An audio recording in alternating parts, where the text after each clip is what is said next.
so it's good to be back. So as Mark said, a clinical psychologist. I've been practicing psychotherapy for 20 years now, and also an academic. And I have a private practice, but I've worked in all kinds of places where I do psychotherapy. So private practice, outpatient clinic, inpatient, student counseling. So all over the place. And as Mark said, I train a lot of therapists, all the way from intro to counseling undergrad students to graduate students in clinical psychology, all the way up to licensed professionals. And honestly, training therapists and teaching people about psychotherapy is one of my favorite things. It might actually be my favorite thing of all the things I do. So when Mark asked me to talk on this topic, I was super excited because, I mean, I could talk about this for days, which I promise I won't. I'm keeping it short. But this is not only my favorite question to teach about and to discuss, but it's the question that rolls around in my head all the time and has been for 20 plus years. This is what I think about all the time. And it's what drives me to keep learning and growing as a therapist and as a lifelong student of the craft of psychotherapy. So let's talk about it. What heals in psychotherapy? So I do have slides just because I didn't want you to have to see a talking head the whole time, but I promise there's no text on any of these slides other than this first one. They're just pictures, just to keep it interesting. So, as I tell my students about so many topics in psychology, the question, what heals in psychotherapy, it's, we kind of don't know. If you ask 20 psychologists, you're going to get 20 different answers. Just like if you ask 20 different clergy people, what's God? You're going to get 20 different answers. So in both cases, we don't know for sure, but we definitely enjoy trying to figure it out. And the reason we don't know for sure, it's not just that we therapists or psychologists like to be individualistic. It's actually been a debate in the field of psychotherapy for as long as the practice has been in existence. So ever since this guy, Freud, right? Ever since he sat down with patients 100 years ago and found that talking to them about their innermost feelings, desires, fantasies, and dreams helped them lower their symptoms and get better. Ever since then, psychologists have been arguing about what it is that actually heals in psychotherapy. And yes, there has been a lot of arguing. In fact, there's a fabulous book written in 2015 by Wampold and Immel called The Great Psychotherapy Debate, which is fantastic. And that outlines the problems that have plagued the field of psychotherapy research for honestly 90 years. This has been going on, a lot of these debates and problems. Oh, and by the way, I am going to be referencing some research very minimally because I didn't want to make this too academic. But if any of the topics that I talk about, you want further any citations on or any references about, I'm happy to give them. And I'll put my email address in the chat later so you can reach out to me. But part of the reason, there's lots of reasons why there's been a debate about this and we don't really have a consensus on what heals in psychotherapy. Part of the reason is, like so many medical breakthroughs, not that Freud found it by accident, but he started doing the thing, right? He started doing psychoanalysis and talking to people and found out that it worked without 100% knowing why it worked or how it worked. And as therapy has grown and developed as a field, we've developed new types of therapies and new ways of talking to people, but without necessarily knowing the ingredients. So, that's not that unusual for medical breakthroughs, especially older ones. So things like medications, oftentimes were found by accident. Like the first antidepressants, the MAOIs, were found by accident. They were given to tuberculosis patients. And then they had this nice side effect of helping them with their depression.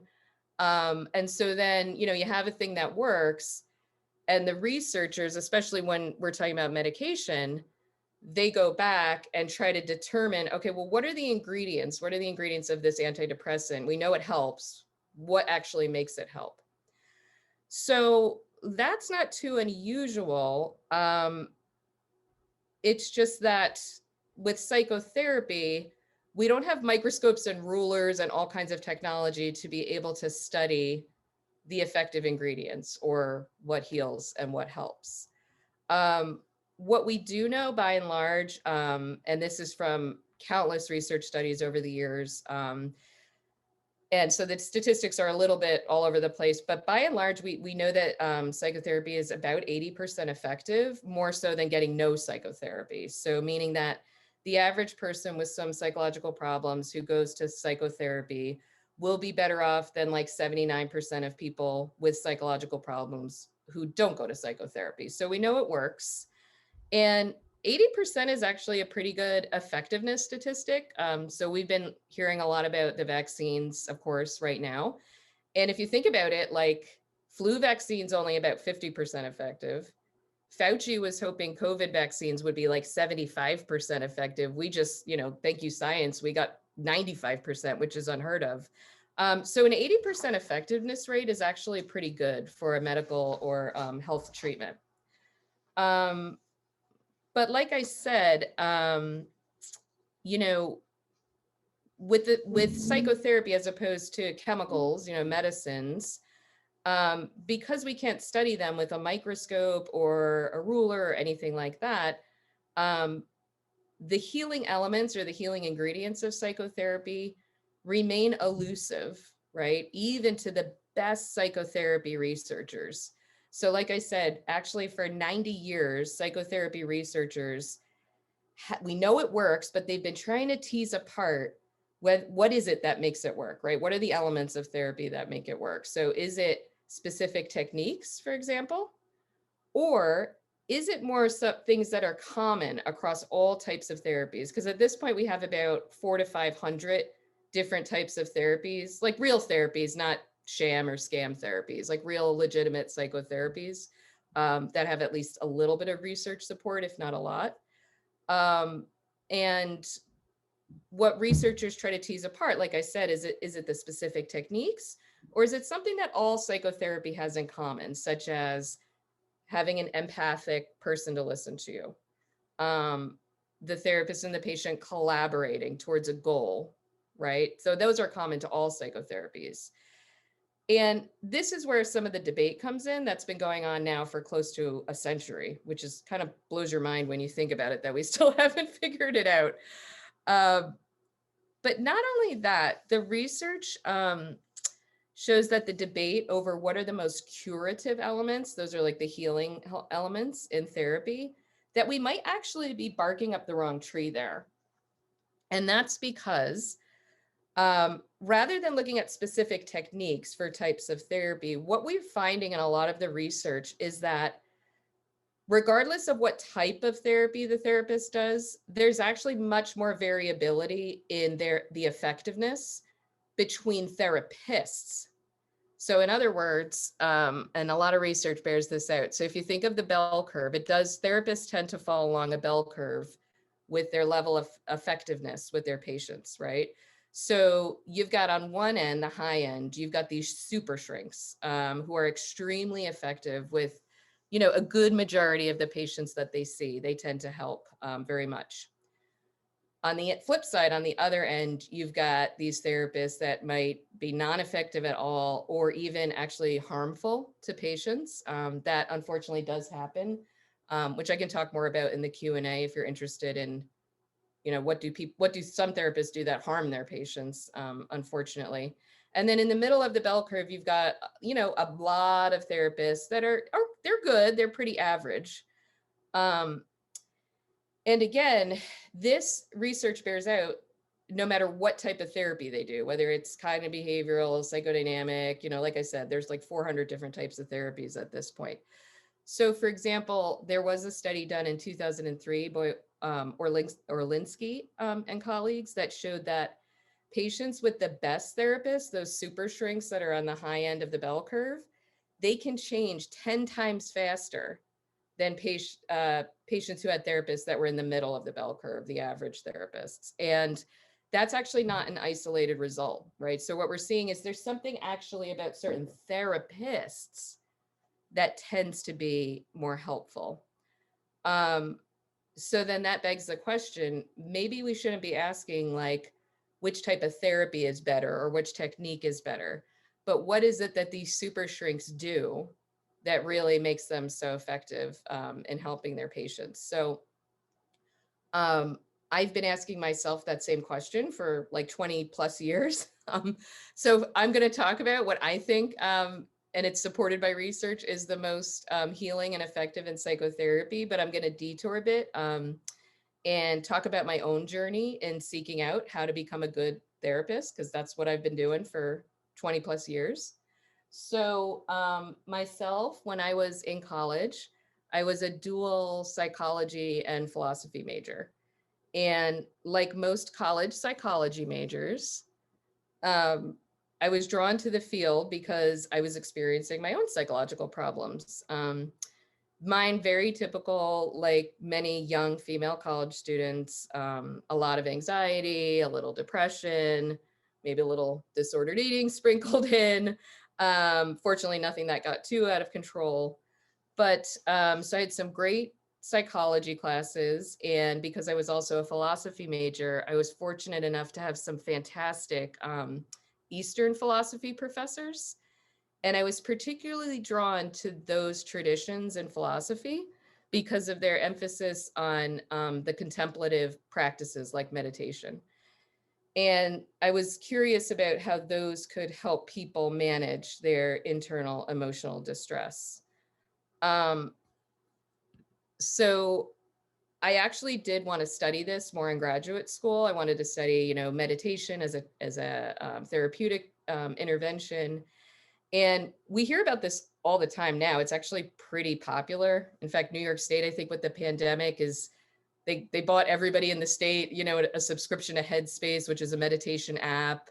We hear about meditation and mindfulness all the time now. But when I was in college, it was in the early 90s. And actually, it wasn't as common as it is now. So it was actually really hard for me to find a graduate program that I could integrate clinical psychology and some of the Eastern traditions. A lot of those programs were out west. They were very expensive. You had to pay out of pocket. So luckily, a very caring psychology professor knew about my interests, and she recommended Duquesne University in Pittsburgh, which is world renowned for training clinical psychologists by integrating actually continental philosophy, so not Eastern, more Western, and humanistic psychology, specifically existential phenomenological approach, which I won't get into. It's a mouthful, but it's like based on the existential philosophy movement. So although this wasn't an Eastern philosophy, it was still some type of philosophy. And so I was like, all right, that's good enough. And actually, when I got there, it was wonderful. I actually studied the rich traditions of the existentialists, like Heidegger, Husserl, Merleau-Ponty. I was able to integrate that into training in humanistic and psychodynamic therapy and how to be a clinical psychologist that integrates all these philosophies. But, I've always been a seeker.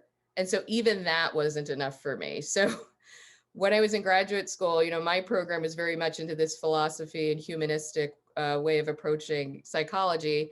So they didn't really teach us so much the more mainstream approaches like cognitive behavioral therapy and things like that. But I wanted to know those too. So I made sure to go out into the community and get some practicums like at the local psychiatric hospital so I could learn those techniques as well. Cognitive behavioral therapy, dialectical behavioral therapy, family systems therapy. I even learned a lot of neuropsychology. So you could say that by the time I got to my last year in graduate school, I was definitely a collector of approaches. But even after I got my PhD in clinical psychology, I still wasn't satisfied with what I had learned so far in terms of how to be an effective psychotherapist. So even past that, I've actually spent the last 15 years doing some advanced training in other techniques in psychotherapy. And so my learning journey just goes on and on and on. In fact, I just got accepted to do a group psychotherapy training program for the upcoming fall 2021 through the following year. So I just keep wanting to learn and learn and learn. So after I've collected like all these various types of psychotherapies that I've learned about, what did I learn? Well, what I learned is, like I said, I really, really enjoy that process of seeking the answers. And as long as I have this career and probably even beyond, I'll probably never be done with that quest, because that's what makes it so enriching and exciting for me. And fortunately, in psychotherapy, there's always more to be learned, and we're always developing new things and new theories and new techniques. And not only that, the research does show that when therapists are invested in this notion that they can never fully master the craft, that there's always more to learn, that this in and of itself is actually what makes for those really effective therapists, those super shrinks like we discussed. So I think I'm on the right track. So here I am, midway through my career. So I've got about 20 years in, and I guess about 20 years to go. We'll see. And I've learned a lot along the way. And I know that my philosophy about what heals in psychotherapy and my understanding of it is absolutely going to be evolving over time. But Mark asked me to talk about my thoughts about it. So here's my snapshot about midway through my career of what I think heals in psychotherapy. And like I said, I think I know that a lot of this actually is supported by research. It's not just what Deb thinks. So I'm happy to provide any references about that if you're interested. Okay. So what makes psychotherapy curative? What makes it heal? Here are some of the things I think about it. As soon as the therapist asks the patient, how can I help? How can I help you? He is inviting her to depend on him emotionally. And this is going to call forth all the other relationships where she needed to depend on somebody. So while her intellectual brain is going to really want the therapist to help and can understand the value of psychotherapy and knows that she must depend on the therapist to get his help, her emotional self is like, nuh-uh. Right? Like, I don't know about this. I've been down this road before. I've depended on people in the past and I got hurt. I got disappointed. Maybe I got really, really hurt. And I need to protect myself. So this is when what we call barriers to vulnerability come into play. And we all know what those are. Those are the things that you do to protect yourself from getting hurt. And everybody has these. Everybody has them because when we were hurt and disappointed as children, which all of us were in some way, some of us more than others, but we all were in some way, we had to develop these barriers and protections as a way to protect us so we wouldn't get hurt and disappointed again. And they can be so many different things. They could be things like keeping yourself isolated. They can be things like when you get in a relationship, when it gets really close, you walk out of it to protect yourself. It can be many, many different things. And these barriers don't go away when you enter the therapy room with your therapist. In fact, they come up pretty strong. So as soon as the therapist says, how can I help? He or she is calling forth your memories, even unconsciously, of those relationships where you had to depend.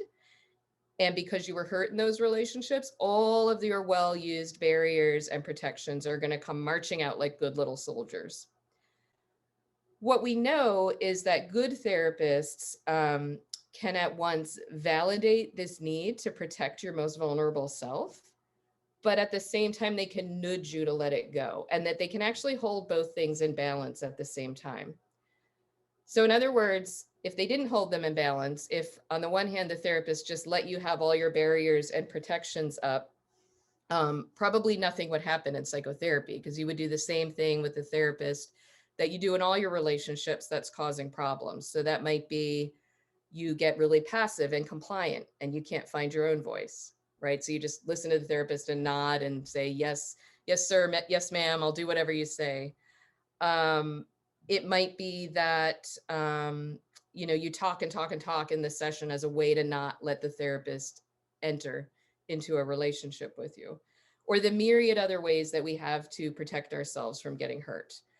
And so again, if the therapist didn't intervene, like nothing would really change for you. On the flip side, some therapists push people too much to let go of those barriers, and they can feel criticized or attacked, or they feel like they need to shore up their defenses even more. So therapists who can at once say, hey, I see you doing this thing to keep me out. It makes total sense based on what you've been through. But, we know that if you keep doing that, I'm not going to be able to help you. So what do you say we do something about that together? These are the ones that are most likely to help. And again, this is borne out in the research on effectiveness in psychotherapy, where the best therapists are the ones that know how to challenge patients without hurting them further. So the second thing I want to talk about, I'll start by saying this, there's a psychiatrist who's often quoted, Jerome Frank, when we talk about what helps in psychotherapy. He wrote a book in the 60s called Persuasion and Healing, where he outlined a model of 4 components of all kinds of healing practices, not just psychotherapy. And I'm not going to go over all of them, but the first component is that there needs to be a confiding and emotionally charged relationship between the healer and the patient. So the emotionally charged part is what I'm going to talk about now. In other words, there has to be some kind of emotional activation for the healing work to happen. And there's a lot of great, especially newer research supporting this too. So in other words, we are feeling creatures, human beings. We have emotions all the time. And our most primitive emotions, those that we share with actually many other animals, we develop to cope with the threats of life, like anger and anxiety, right? And fear. So when we get, this is one of my memes about therapists and people having barriers up. Forgot that was there. Okay. So when there's a threat, of course, we have fear and anxiety so that we can fight, flee, or freeze in the face of danger. And when we get angry or aggressive, that's used to protect ourselves from those who would destroy us. And so these feelings are actually adaptive, and they're activated when something or someone attempts to cause us harm, even when we're little kids, and unfortunately, if we were getting hurt. And then the other emotions that we have, I'm going to talk about like 5 basic emotions. We share with our animal colleagues that are higher up on the evolutionary chain. So like dogs, apes, those are the ones that help us live in groups and communities. So we are social beings, and we need to be in order to have the best chance of survival. We love our children, we love our family members and each other so that we can take care of each other and have community. And so we have love, right? That's another one of our core feelings. And we also have grief. So when we lose someone who's close to us or close in our community, we grieve so that our community can help and support us, so that they can really circle the wagons. That's the adaptive function of grief. And then finally, the last feeling I'll talk about is guilt, which also comes from being social creatures, right? We feel guilt when we hurt others. Most of us do, not a very, very small percentage who don't feel guilt, but most of us do. We feel guilt so that we can live in a just society where we're not acting out on all of our aggressive impulses all the time. So in short, our emotions help us adapt to threats and depend on each other. And so if you think about it, when problems happen in our earliest relationships, when those whom we depended on at best disappointed us, and for some folks at worst abandoned us or seriously hurt us in the cases of abuse, for example. As children, when these things happen in relationship, all of those feelings get activated really intensely, right? So fear, anger, love, grief, and guilt. And we are also creatures who are designed to avoid and minimize pain. So as we develop the ability to feel feelings really intensely, we also needed to develop these ways to block or avoid that pain when it became too much to bear. And so these are like the protections and barriers, like my puffer fish metaphor, the protections and barriers that I was talking about earlier. So what usually happens is that we develop these protections, barriers, defenses, whatever you want to call them, as a way to help us cope when we're very little and dependent, and we don't know how to deal with all those feelings. But what happens is they stick with us into adulthood. They don't go away. They become patterns and habits.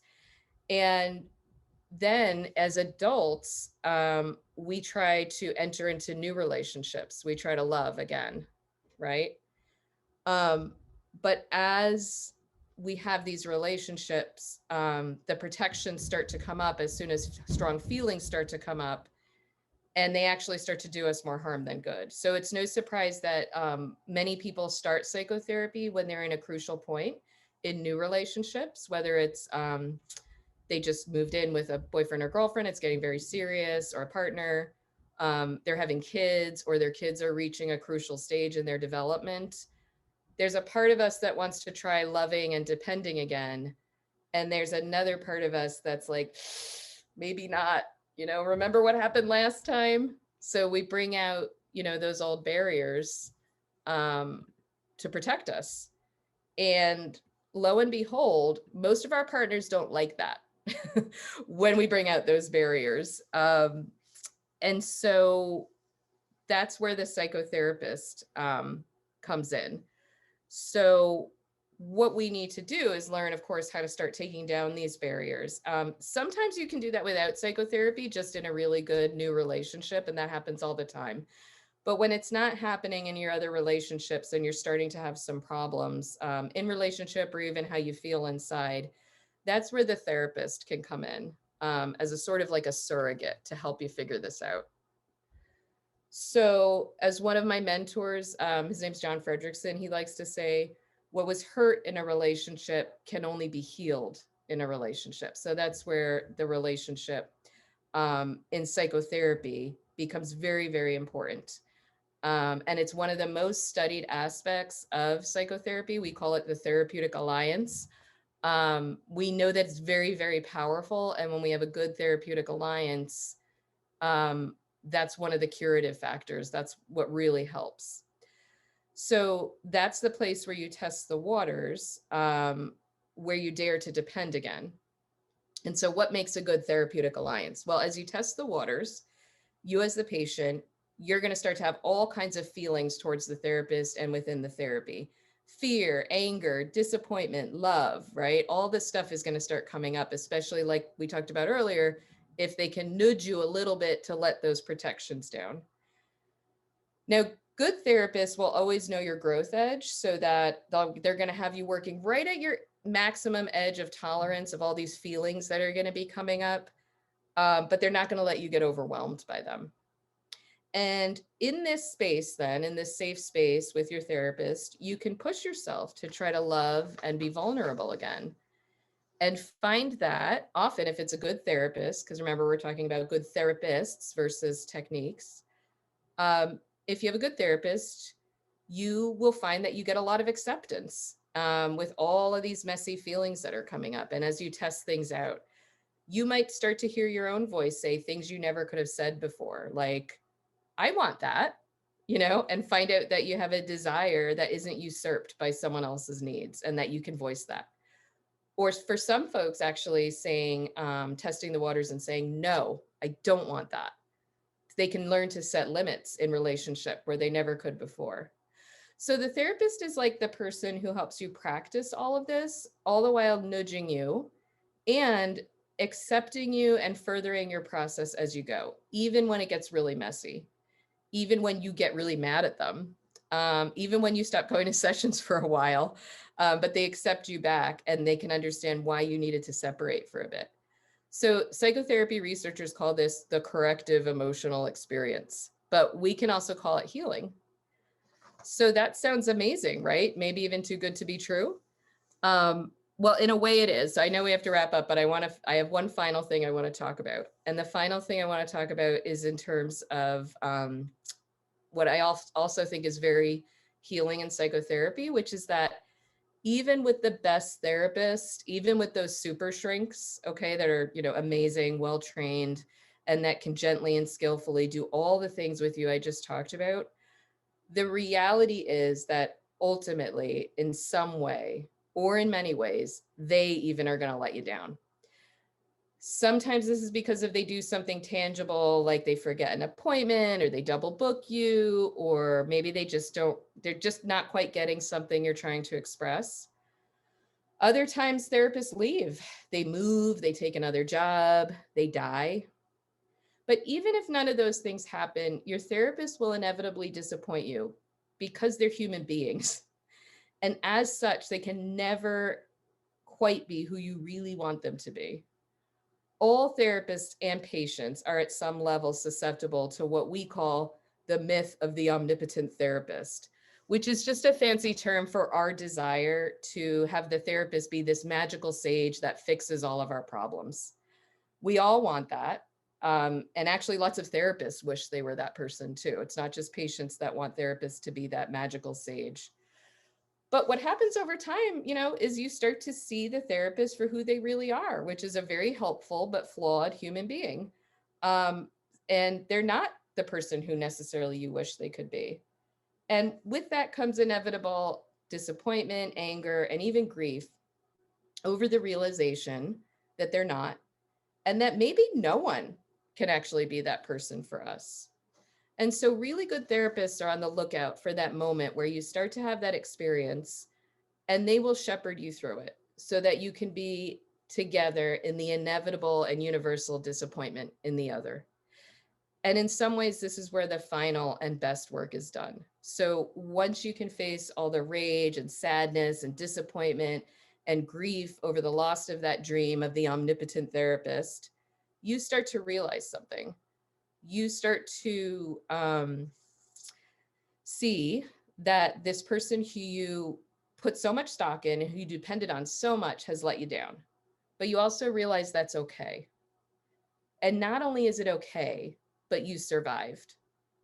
And not only did you survive, but you start to realize that you can survive all the inevitable and many other disappointments in your life, right? So disappointments in your parents, disappointments in your partner, disappointments in your kids, disappointments in yourself. And you start to realize, like, in a way, life is one big disappointment when compared to what you wish it was. And maybe then you start to let go of the could have beens and the should be's, and you start to appreciate life and all the people you are attached to for who they are rather than who you wish they could be. And maybe you start to accept them and yourself and your life a little bit more for what it actually is. And then maybe you don't even need your therapist anymore. Maybe you start to realize that the person you needed all along to do the healing was actually you. So that's it. Thank you.